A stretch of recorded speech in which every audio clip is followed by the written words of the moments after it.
I am so honored to be here with all of you. Let's get started with our pledge. We have a wonderful person here that Mr. Chuck Hartwig, will you say the pledge for us? Or lead us in the pledge. Oh, we already left. Okay, thank you. I pledge allegiance to the flag of the United States of America and to the republic for which it stands, one nation, under God, indivisible, with liberty and justice for all. Gosh darn it, I should have been quicker, huh? Yeah, you know what? Before we do our song, can someone give Splend a microphone real quick, or come up here?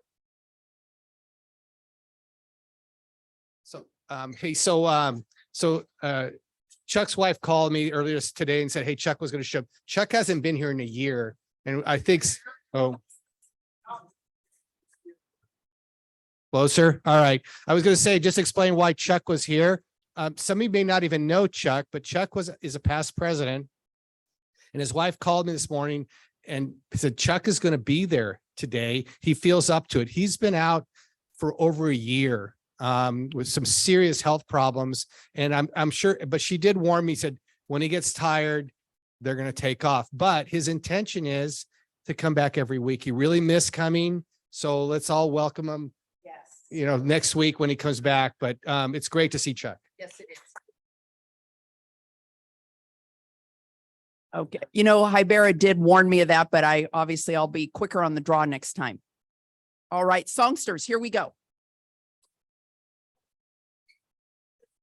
Song. I wonder why do we have How appropriate. Here, I'll give you one of these. Oh, yeah, because I don't know what those letters mean. Yeah. Well, we're looking forward to Alan's talk today on railroads and Livermore, and we got a railroad song. Here we go. So, Okay. ready? 2, 3, 4.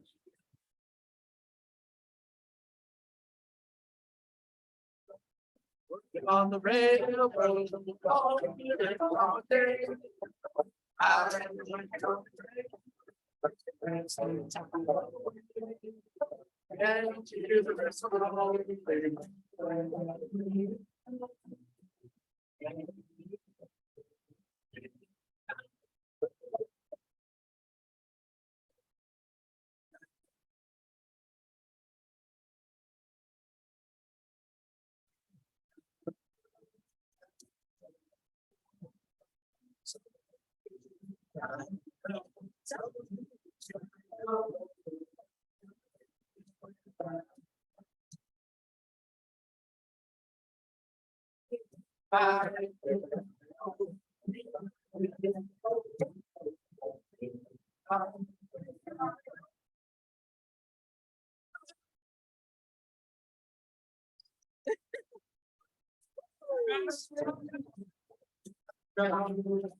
We're done. Okay, we're done. I was having way too much fun.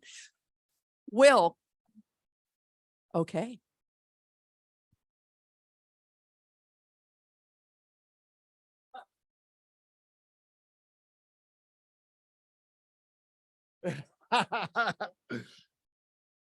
All right. So thanks, Rotarians. Normally I try and do the thought for the day, something about the speaker, but today I got nothing. So I'm going with something else. My wife took an Amtrak trip this summer with her mom to Nebraska. That's all I got in terms of railroads. But beyond that, here's my thought for the day. Over 30 years ago, I heard a sermon that actually really changed my life. And don't worry, it's not religious at all in nature, so it's okay. But the minister started the sermon with one very simple question. Do you get a flat tire? Or do you get a flat tire? The premise is all of us get problems, flat tires, both literally and symbolically all the time. But some of us react very angry and upset to situations, and some of us not so much. And when I was younger, I definitely reacted angrily quite a bit. Anyway, and as a lifelong cyclist, I've had my share of actual flat tires. But the point of it is, I find life so much better when I can just relax and think of it as one of life's flat tires and move on. And so therefore, the next time you're running late, and of course, that's the one time you hit the worst traffic jam in the world, or you're playing golf and you hit a pretty good shot and it takes a wicked bad hop 1 foot out of bounds, or you've told your spouse 3 times to get milk at the store, and of course they come home and there's no milk, and you're right on the verge of having a flat tire, just realize you choose how you respond to that situation. And at the end of the day, isn't that the key thing here? So for myself, my life changed tremendously once I started accepting and sometimes even embracing life's flat tires. Thank you, Rotarians.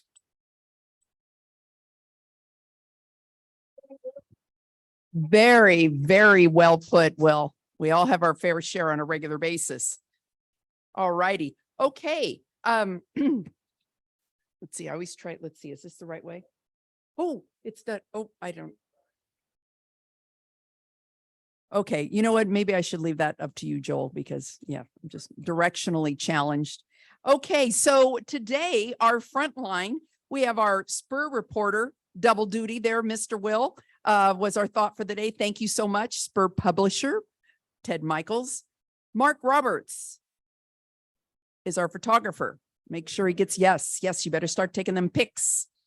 Audio visual, Joel Swanson. Zoom host and chat monitor, Jeff Youngsma. Hey, Jeff, thank you so much for stepping up.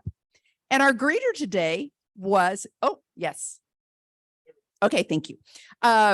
You'll be editing right that and doing a little airbrushing. Thank you. And our greeter extraordinaire was Marianne Roja. Let's give our front line a hand. So, there's a few other people in here that make things happen. I also want to acknowledge our sergeant at arms in the back there, Trex. Thank you all so very much. Trex, thank you for being back there. That is such an important duty. I think we've kind of forgotten how important that is to have those people there, and my greeter as well. Thank you for welcoming our guests. I love that tradition, and I think it's going to come in handy moving forward that we have someone in the back.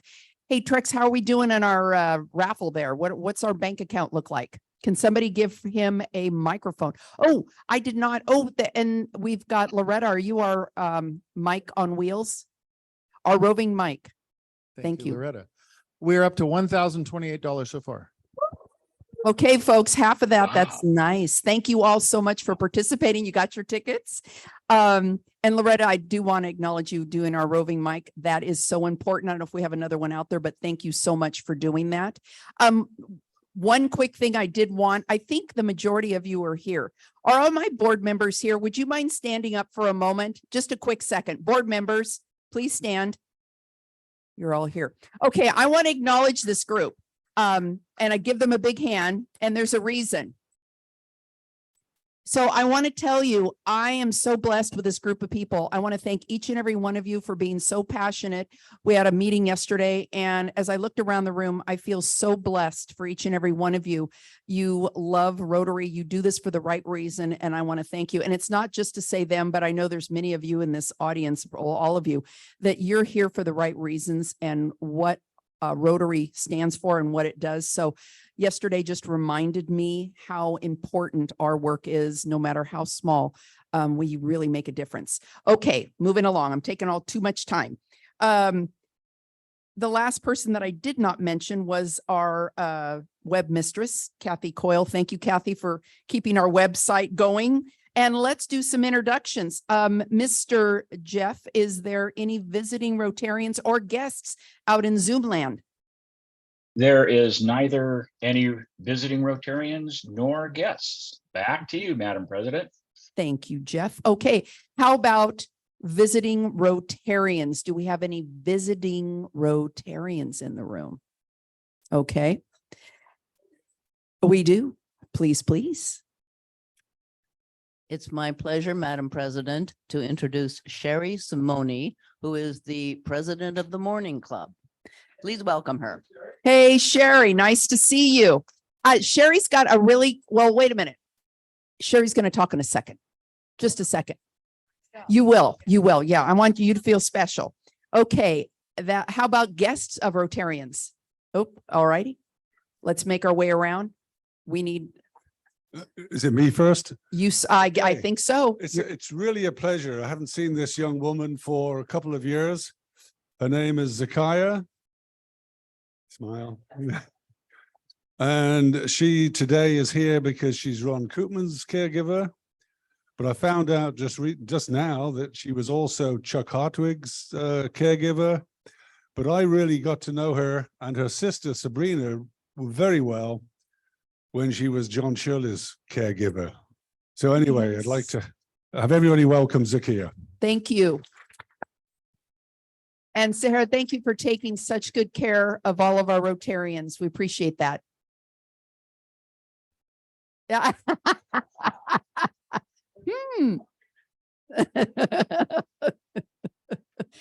Okay, go right ahead, Ed. It's certainly my very special privilege to have with me today my special lady, Carol Joyner. Hi, Carol. Let's get a picture.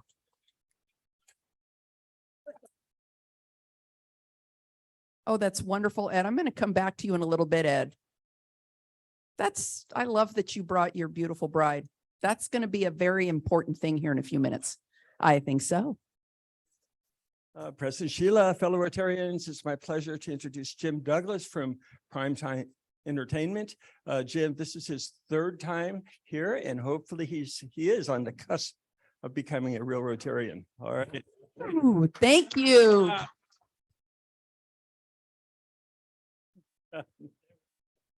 Thank you very much.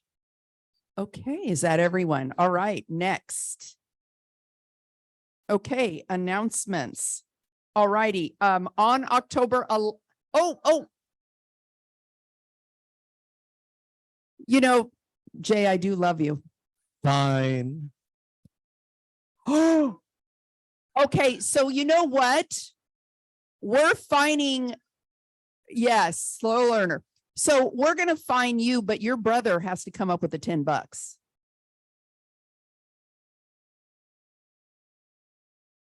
Yes, give him a mic. Yeah, in all serious, hello. Go ahead there. Oh, boy. In all seriousness, Yes. I did deserve to get that. I usually try and get him, and sometimes we dial each other at the same time. But I'm so involved talking to this young lady now that that's why I was distracted. Oh, good. So Good. what I'd like to do, and I am a bit later in the year, going to introduce our Uganda project, the medical clinic there, but I'm not going to do it now. But I am going to give for Uganda to the Rotarian Foundation $250 and $10. I'll pay my brother's fee. I'll give it to the foundation. Okay. Okay, that's Okay, fine. thanks. Thank you so much. All right.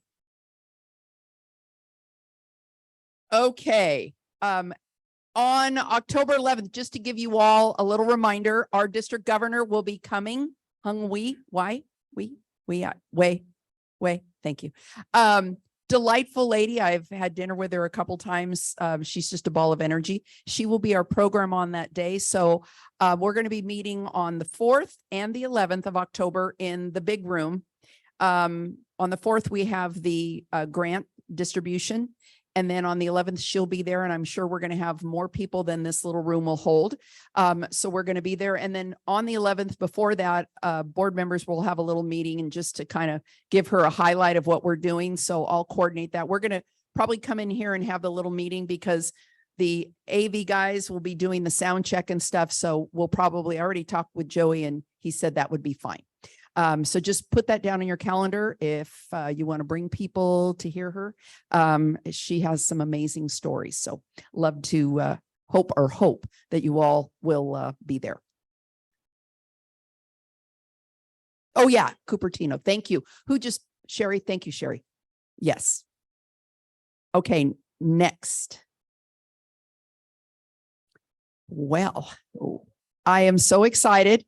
Now she's a little nervous. She's not a big public speaker, but I told her, don't worry, because this club is amazing and making her feel right at home. There you go. There you go. All right. Start off by Before I start crying. There you go. All right. So what is the deal here? Do I need to change it? Am I good? I don't know how to do this. Oh, I see. Okay. So like that. Can you all hear me? Closer, like this. Yay, I did it. Okay. So like she mentioned, I am terrible at public speaking. So bear with me. A lot of you know who I am. My name is Katarina Ritz. I am in real estate and I'm here because of Sonia wanted to share this amazing group with me, and I'm extremely happy to be part of it. A little bit about me. I came here when I was 18. And gosh, that's a really long time ago. I'm not gonna tell you guys exactly how many years I lived here, but I moved here from Sweden when I was 18. And I was actually going to go to college in Paris. And something happened. I had a friend of mine who was a nanny for a family in Orinda who had to leave suddenly due to some illness in her family. So I thought, okay, fine, I'll go and hold down the fort till they find a replacement. And here I am. I'm still here. So at this point, I absolutely love my country. I miss my family dearly. I don't have anybody here besides, I'm just here myself. But growing up, I actually grew up in a small little village with 150 people and moved to the big town when I went to high school with 5,000 people. And then I felt like this is kind of boring. I need a little more than this. I love meeting people. I love to travel. I love to explore cultures of every different kind there is. At the time when I lived in Sweden, there was only Swedes living in Sweden. So I wasn't going to get that over there. So I had hoped to at least take the big step and go to someplace else in Europe. Anyway, here I am now, lots of cultures, a lot of people to meet, and I'm still here. And I ended up staying because I got introduced to modeling, which I did for maybe 5 to 7 years, didn't really enjoy it, but paid well. And I was young and it was fun. I got to travel and see a ton of stuff and got out of that. And I've always liked to do things for myself and build up my own businesses, kind of be in charge a little bit. And I started a window cleaning business, a house cleaning business that gave me the flexibility to do both of that. Modeling plays well, but not consistent. Long story. And then my big passion is actually horses. So I got back into training horses. So I did a little bit of everything. As I got older, had my children, I realized that horses is great when you're young. It doesn't hurt as much when you fall. It takes less time to heal. And I've always worked with young horses, started kind of troubled horses, a little bit of a horse whisperer, I've been told. And I still have horses. I still do a lot of things with horses, but I needed to get into something more career oriented, if you want to call it. And wanted to do something was a little bit safer, having young children. And I've always loved, like I said earlier, meeting new people, helping people, and real estate became, it was actually, I wish I would have gotten into it much sooner because I love it on every aspect of it because I get to help buyers get into homes. I get to help sellers get the high, whatever they want for their house. Like I feel like I can help in so many ways in real estate, and it's been really rewarding and challenging. And I've gotten to meet so many amazing people and made so many great friendships with this job. And I wanted to do more, and I like to give back to the community and help and be part of organizations. So this is a great opportunity for me to do that. So that's me. Yay.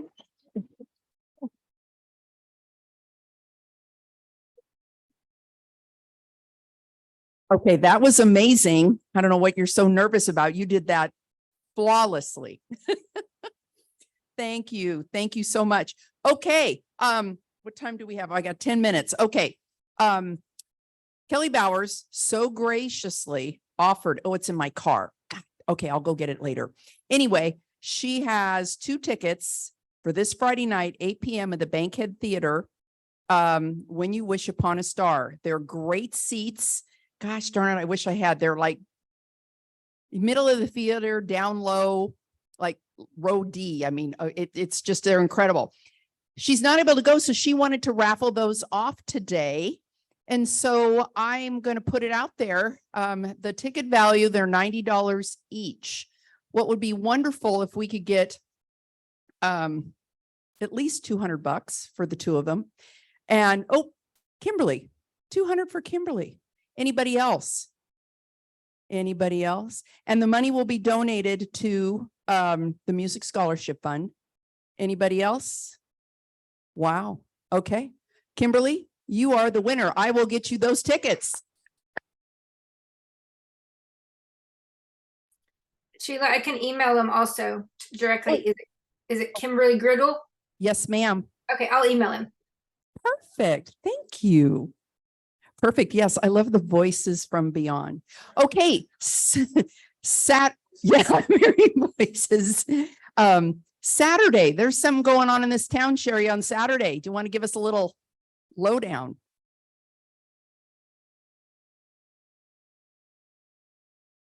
I thought you were going to go up there with your slide and everything. Oh, All I can. Yeah, 10 short days from now, we are having our third annual chili cook-off in Carnegie Park. If you haven't gone, it's a blast. We have 3 bands, breweries, wineries. Right now we have hopefully 12 chefs that are cooking from Ruby Hill to Jake's Cafe. I mean, there's a big Oyo in Pleasanton. So unfortunately, it is also the same day as Granada's homecoming. So I don't have the help of the interactors. So it's all hands on deck and I need your hands. So I'm going to be here at the end. If you're interested in helping at all, just come give me your name and your email and we'll communicate. Philomena's my co-chair on this and she's helping fill all those spots. So we need people to serve chili, to pour beer, to drink beer. That you don't get paid for that though. We got set up covered, maybe clean up, but we've got lots of, we need sell tickets and things like that. So Perfect. we would love the support of your club to help our club. So Thank you, Sherry. We're going to, you know what, let's, you put it out there. We have been advertising this for you. thank you. I will be there. I'm going to have 2 hats, Rotary and Cattlewomen. So we'll see what I can. Oh, yes, you're do. making chili as Yes, well. our chefs. Yeah. Your chefs and your chefs won last year. Yes, number they 1. did. Yes, So, they did. very good. Thank you Yeah. so much, Sherry. Thank you guys so much. Okay, you bet. Okay, well, we already got this one. And you know what? Thank you, Paul, for just, filling my, I didn't even get to my slide and you already made it, it's all worth it. Anyway. Okay. But I do want to thank all of you that think in the best effort of our club by doing that. I was just in awe. We have a Rotarian and a visitor today that are an amazing couple. And I had the honor of reading an incredible article about them. And it ends with something that I think is so important when you're married, that we remember this when you're married, that, it is a wonderful life. And I think that's just one of those little cliches. Maybe there's movies after that, but I think, I think this couple really epitomizes that. And so I'd like to give a microphone to Ed Coates. And I was reading this article, so maybe you can give us a little Reader's Digest condensed version, because this was kind of brought a tear to my eye. I love this. A lot of you have already heard is it on? Yeah. A lot of you are aware, a lot of you are aware of our story, but Carol and I were high school sweethearts. We went to my senior ball together and danced to Earl Father Hines and had a marvelous time. Then we went our separate ways. Carol went to UOP and I San Jose State, and she dumped me. So I didn't really talk to her for 40 years. and at any rate, we both had wonderful marriages and nice families, and we are both widowed. And I reached out, well, I take it back. We were at we had introduced a couple when we were together, and we went to their 40th anniversary party. And it just happened that Bill and Carol sat with Sue and I. And so I got to meet Bill, Carol's husband, wonderful guy, and a very good father. And she met Sue, whom you all know. At any rate, we are both widowed and are in a very wonderful relationship at this time, and I consider myself to be the luckiest man alive. Oh. So, Ed, that's a beautiful story, but just kind of wondering what that all is worth to you. I'm sorry, that's kind of. It's worth quite a bit. Oh, boy. Uh, Okay. And I have another confession, if I can make it at the same time. Oh, But please. this affects you too. Oh, dear. Yes. Okay? Historically, I've ferried the president of the Rotary Club in my 64 Galaxy convertible. The 64 Galaxy convertible is going to go away. Oh, no. Back in 2002, I had to spend $250,000. I mean, most of you know that I had the station down the street. Right. Spend $250,000 to fix something that wasn't broken. And that's assuming that we wanted to stay in business. So times got tough, something had to go, and I sold my 54 Mercury that had been in the family since it was new. Wow.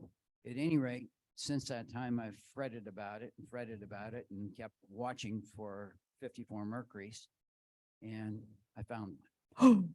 And so I have a 54 Mercury hardtop that I'll be happy to ferry you in. Oh, If you want, you'll have to reach out the window to wait.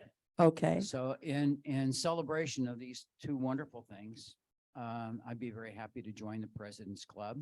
Okay. And I'd like at least $50 of it to go to the music scholarship program, Perfect. and $100, of course, to Polio Plus and the other. Okay. Thank you so much, Ed. Thank you. Okay. All right. Next.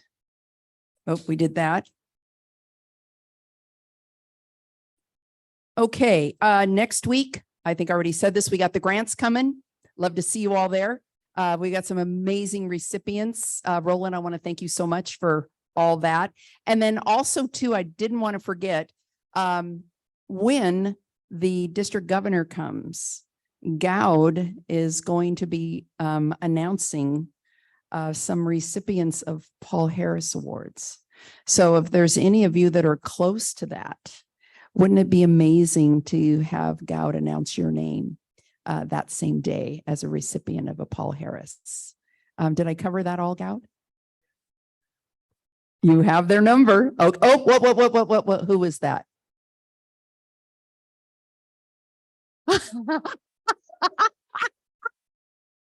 You know, I asked somebody 2 weeks ago, my phone is off, yes, but my watch, I don't know how to do it. I will show you because you know who started that. And I'm going to call on this guy here in a second. Right here, Splin. I had to pay $10 because he figured out how to call me on, and it would ring on my watch and I didn't know how to turn it off. I don't know how to turn it off. Okay. So I must be a very, very No, ignorant man. no, you're not. Good job, Ed. Okay, Congratulations. thank you so much. And then real quick, yes, sir. I have a confession to make. I love confessions. Somehow I managed to drop the Wine Wednesday slide out of the deck. I was in there this morning. Yeah, anyway. So Wine Wednesday is tonight at Garay, starting at 5. And because the AV guy left that out of the slide deck, I'll join the President's Club. You are amazing. Thank you so much. And then last but not least, I do have one other thing. Yeah, the Wine Wednesday, please come. We have so much fun. Sonia does an absolutely, and with her team, Debbie and Yeah, they do an amazing job. And Carol, setting up, we have great snacks. And did it go off again?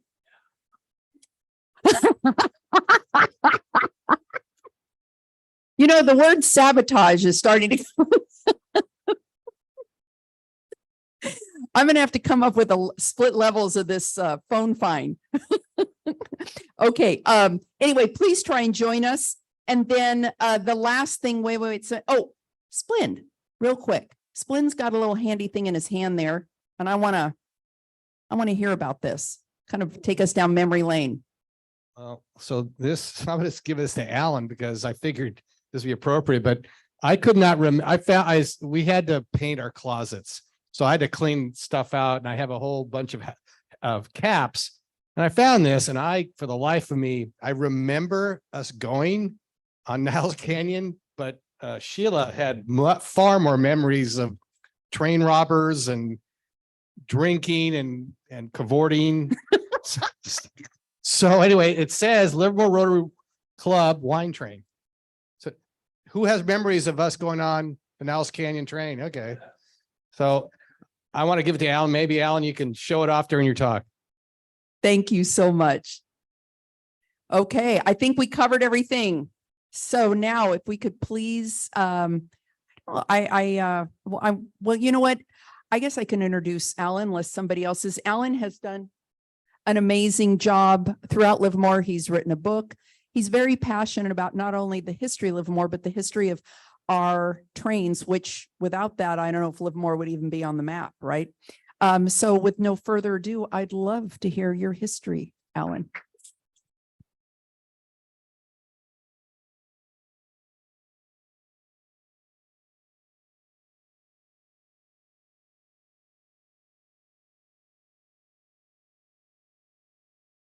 Well, this talk is actually a little different than the history of the railroad. The only bit about the railroad is that their misdeeds were what helped create the Heritage Guild. Okay, the Heritage Guild was created 50 years ago. And at that time, Livermore was a very different place. Oops. Figure out how this works. Okay. Joel, hey, I got it. There we go. All right. At that time, the town's population was a fraction of what it is today, and it was increasing rapidly. Historic properties were being cut up or demolished for new subdivisions and development.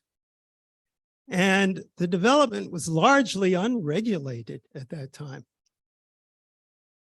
There was a lot of redevelopment going on and development that was backed both by the city and the Southern Pacific Railroad. The increasing population was creating significant congestion in the downtown. And John Shirley at that time was lobbying to remove the tracks from downtown and to build the Railroad Avenue bypass.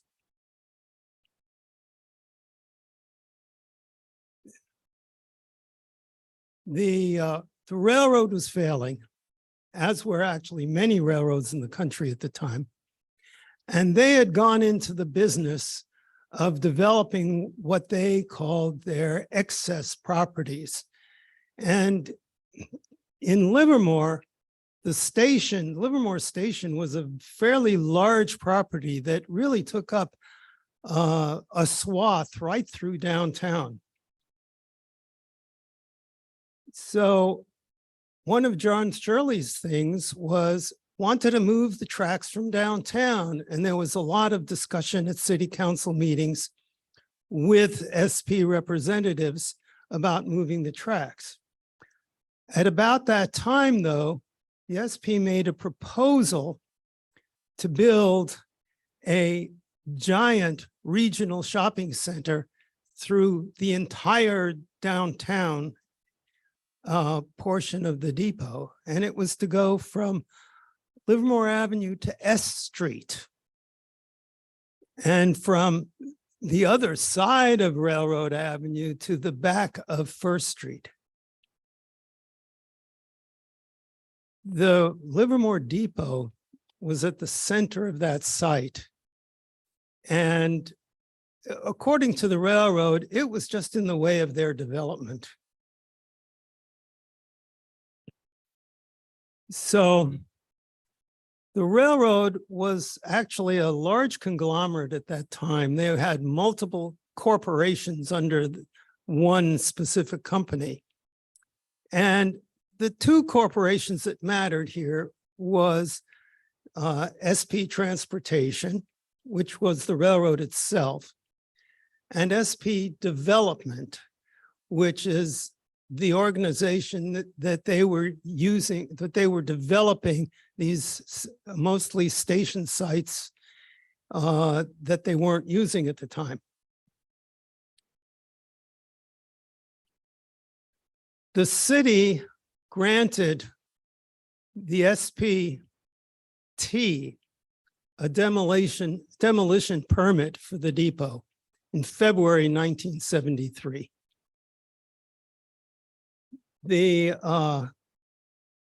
Del Sullivan mentioned this to Dorothy Rosa and gave her permission to contact the press.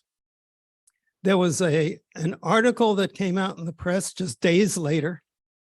And within 2 days, Chet Fankhauser got up and spoke before the city council. And it became quite a public knowledge and concern. SP did place a temporary stop order on the demolition because of that publicity. At that time, the city council asked the Pleasanton-based Valley Historical Society, which was supposedly a historical society of everyone in the valley, to take a look at this matter and to meet and report on it. Well, they scheduled a meeting and then canceled it without notice to any of the Livermore members. And there were quite a few members from Livermore. They arrived and there was no meeting. It was later reported by a senior member of the Historical Society that said, let them tear it down. With that, the Livermore members resigned from the Valley Historical Society and really began the process of founding the Heritage Guild. I think some of you might recognize some of the names on this list. Several were Rotarians, and many were people who were prominent through Livermore, especially at that time.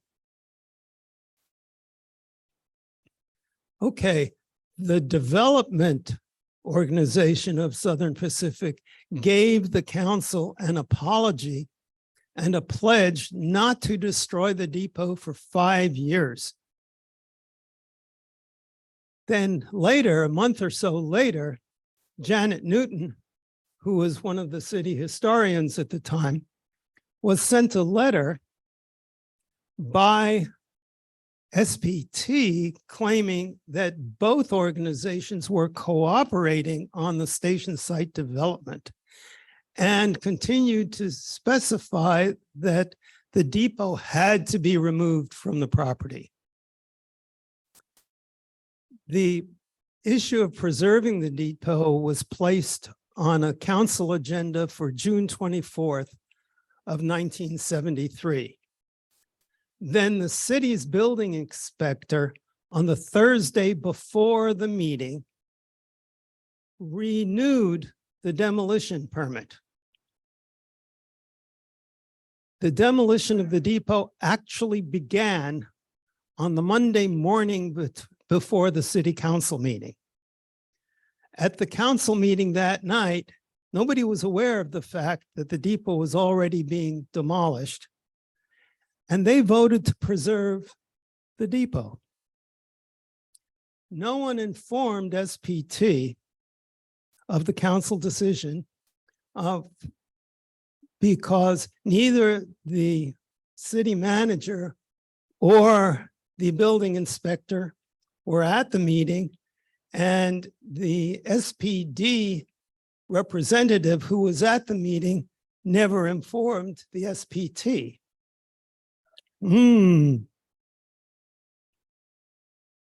Okay, that Wednesday, Lee Estes, who was the photographer for the Valley Times, discovered the progress being made on the demolition of the depot.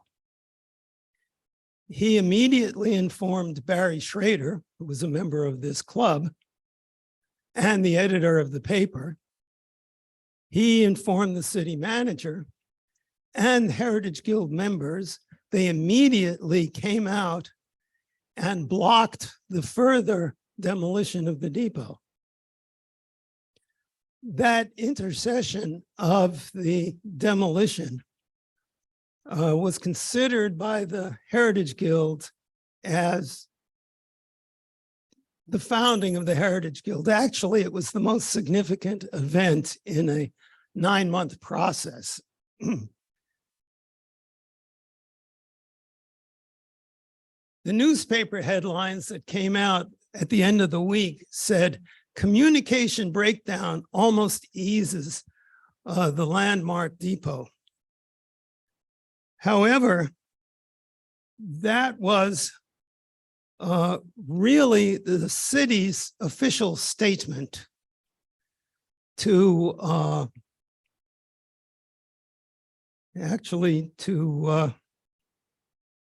hide those guilty of the issues.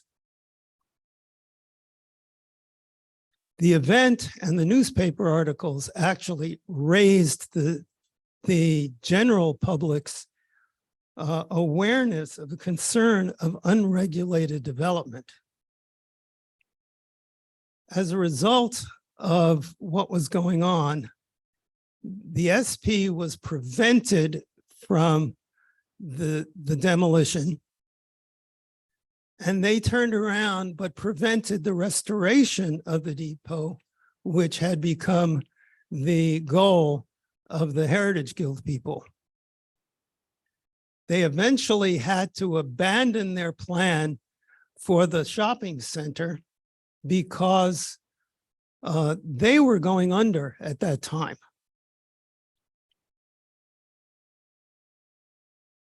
They actually leased out the depot to a restaurant and then subsequent leases who they allowed to modify the depot considerably, which actually further destroyed much of the historic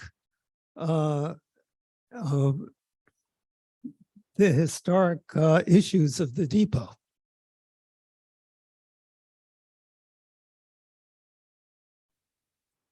The railroad was hoping that eventually something would happen to the depot and it would be gone. Something almost happened at some point before they actually moved the tracks from downtown, is there was an arson fire in the depot. Luckily, it was put out quickly, but it was thought to have been somebody acting in the name of the railroad. The guild never had sufficient funds to actually restore the depot because with all the damage done, it was a major financial undertaking. However, at the time, the project languished, but the realization that there was a lot of historical facilities and buildings in town that were being replaced by the development, this brought much attention to the members of the residents of the city, to the newspapers, and subsequently caused the Heritage Guild to look at the broader picture and to officially found itself by creating a corporation. The Heritage Guild has done a lot since its incorporation, since it started. Aside from saving the depot, many of you know of many of its public facilities that they've either helped restore or helped save. There's the Carnegie Library that was built by a grant from the Carnegie Foundation in 1911 and was used as the city library until 1966. The Heritage Guild got a license from the city to use that building as its history center. They also then agreed to share the costs of it with the Art Association, who use it also as a gallery. The History Center is probably the greatest resource of Livermore history information, photographs, maps of anything around town. It's much better even than the library. The other facilities that are pretty well known is the Duarte Garage on Portola Avenue. The history bus that the Heritage Guild has developed, and its most recent acquisition and opening is the Hageman Ranch. By the way, the History Center does have, is open to the public regularly, and you can check the website for when it's available. The Duarte Garage is probably one of the more interesting projects of the Heritage Guild. It was started in 1915 to service the Lincoln Highway that was coming through Livermore. The first cars in Livermore started in 1903 by a Dr. W.S. Taylor. He had the first car in Livermore. But many proliferated over the next generation. In those days, cars didn't go very far before having a flat tire.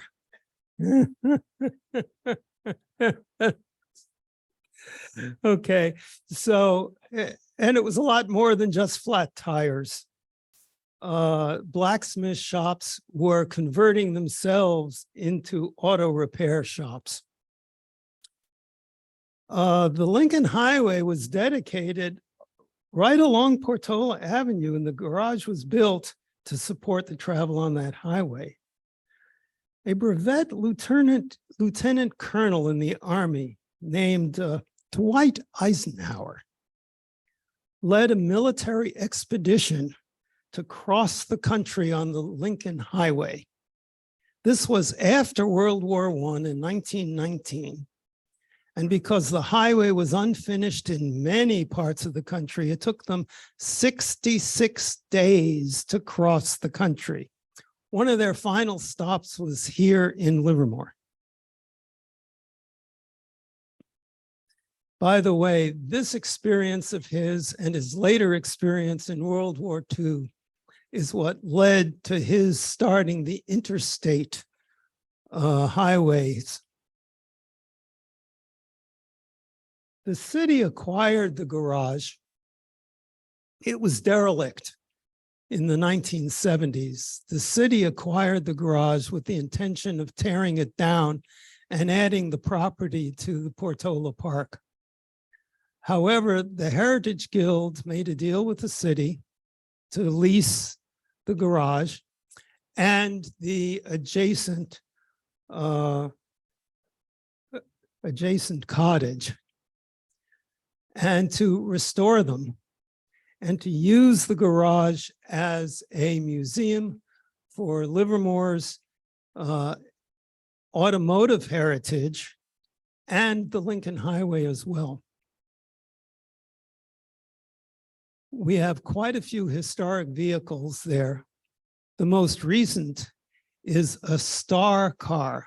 Star was made by Durant, who spun off from Chevrolet in the early 1920s. The car is a 1925 Star tourist car that was given to the Heritage Guild recently. It's functional, it's being fully restored, and it is functional. It's amazing, it's gorgeous. The Guild has also restored at least 3 earlier fire engines, which one of which usually runs in the Heritage Guild parade. Or I should say in the rodeo parade.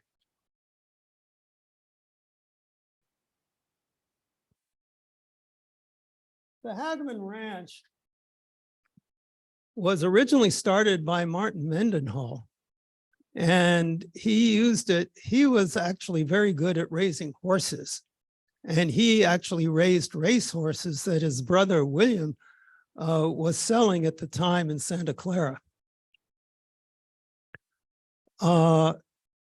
Martin eventually sold out in 1890, and the Hageman family acquired the ranch and continued ranching and farming on it until the 1960s. The Heritage Guild only relatively recently, in the last, 10 years or so, has been leasing the ranch and restoring it.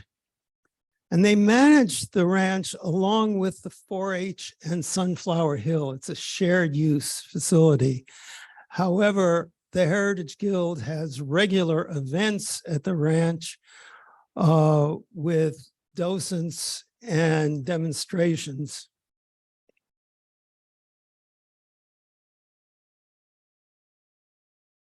Okay, identifying, preserving, restoring, and educating Livermore's history is the Guild's goals.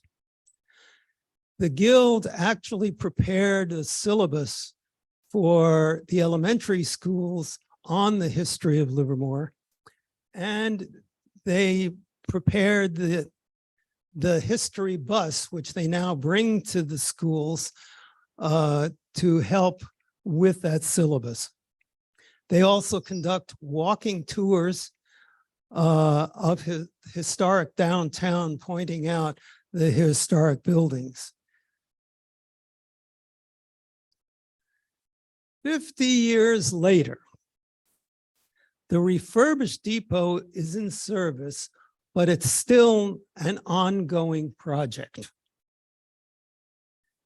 Portion of the depot, the freight room, which is on the left in this image, was designed and supposed to be finished as a community meeting room.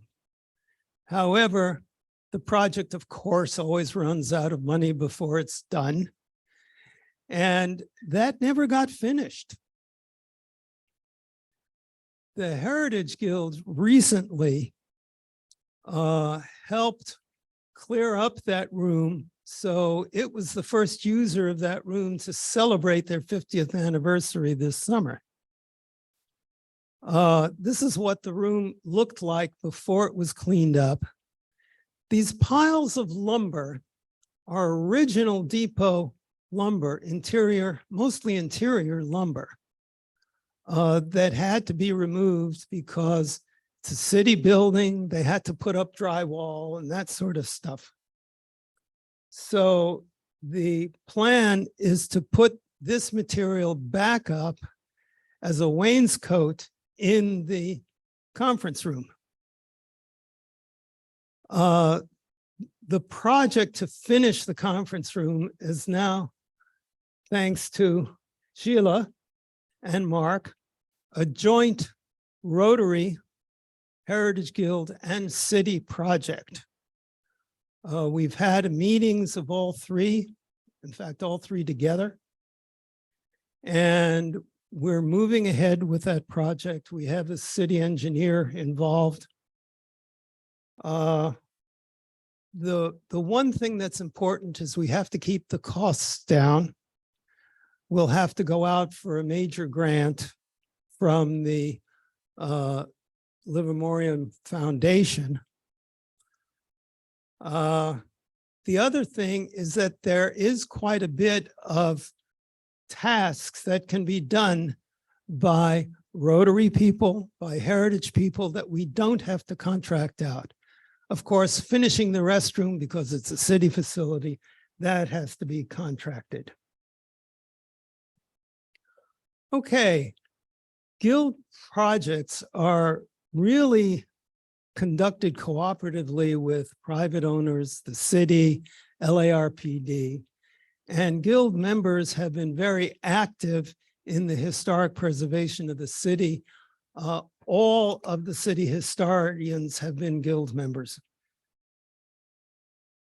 Current projects including bringing the Midway School down to the Hageman Ranch, further restoration of the ranch, further restoration of historic vehicles, plaques for historic structures, identifying historic structures and providing plaques for them, and now the completion of the depot freight room.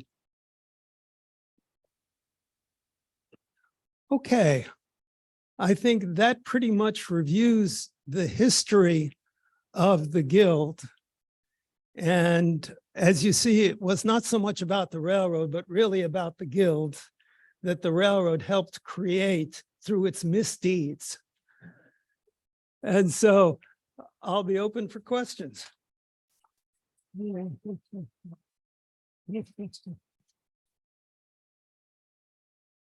Roman minds, roving. Well, thank you, Ellen. I have a question. When I walk down to some of the older homes in town, there are plaques on some of them. Is that the Heritage Guild's doing? That is indeed. Thank you for those. Can I correct that? Can I correct that, please? Is that okay? So the plaques that you see on most of the different buildings in the city and in the houses are through the Historic Preservation Commission. Now, which is very different because that is a city recommendation, Bob. The Livermore Heritage Guild does support the Historic Preservation Commission in that a lot of the research that's done to give the information on the plaque may have started out in the beloved History Center. Well, that's an example of the cooperation between the Guild and the city. Did you have something more? Loretta just answered my question because I was wondering, could I sort of pre-put a plaque on my house? Because I know it will be important in many years from now. You know, because I'm living there, but so that party, we have to go through the city. So I Well, probably get bound up. Yeah, and then, yeah, I mean, you know, yeah. Well, you know, the County Heritage Commission has declared that any structure over 50 years old could be declared a historic structure. There we go. Could be. All right, any other questions? Oh, we have Beth. Just a little bit more information about the History Mobile, because I've been a part of that. We actually, Tilly Calhoun put together many years ago a History Mobile, but about 10 to 15 years ago, it really was old and dusty and falling apart, and it didn't have very much hands-on stuff. So a number of us, I was not in charge, but I helped out, but a number of us were teachers, and we knew we needed to get hands-on stuff. So this History Mobile, an RV was bought and torn apart and redone. Art teacher in the district, Ann Anaya, was a huge piece of this, designing things. And she created the curriculum, I believe, with Bonnie Pasternak, the two of them being teachers. So the History Mobile goes to every third grade class in Livermore every year.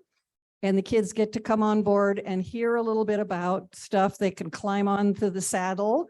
They can beat from the Native Americans and the rocks. What do you call those? Mortar and pestle, acorns. And they can hang on to some soap root and various things that were involved from way back ancient history. But it's available to all of the third graders in the Livermore schools. We have one more. So since the early 50s, the labs have been a big part of the history of Livermore. Are the labs friends or enemies or irrelevant to your effort? Well, they're occasionally friends when some of their peripheral organizations help support some of these projects.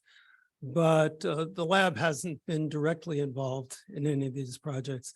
By the way, I've been a member of the Heritage Guild for half a dozen years, but I've actually been involved in the restoration project for over 20 years. Alrighty, thank you so much.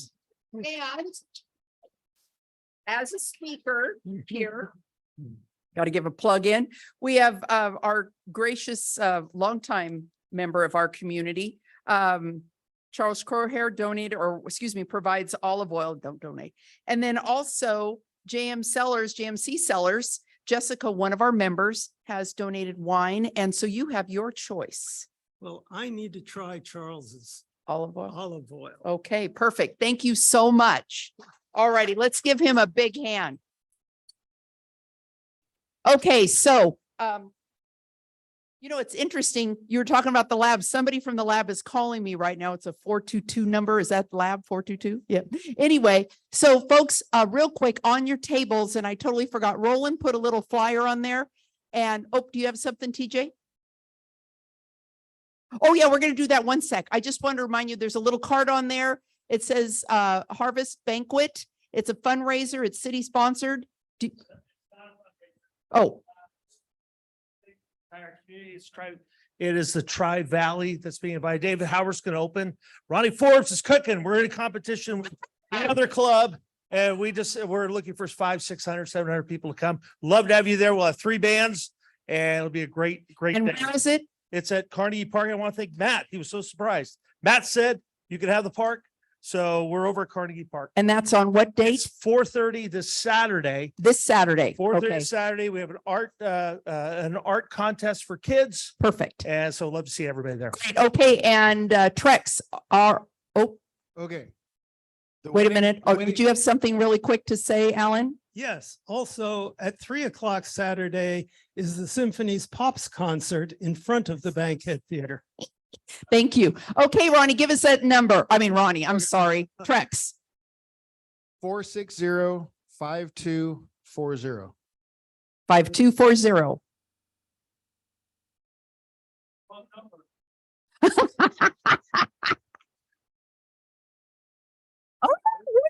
Fantastic. All right, ladies and gentlemen, very, very good today.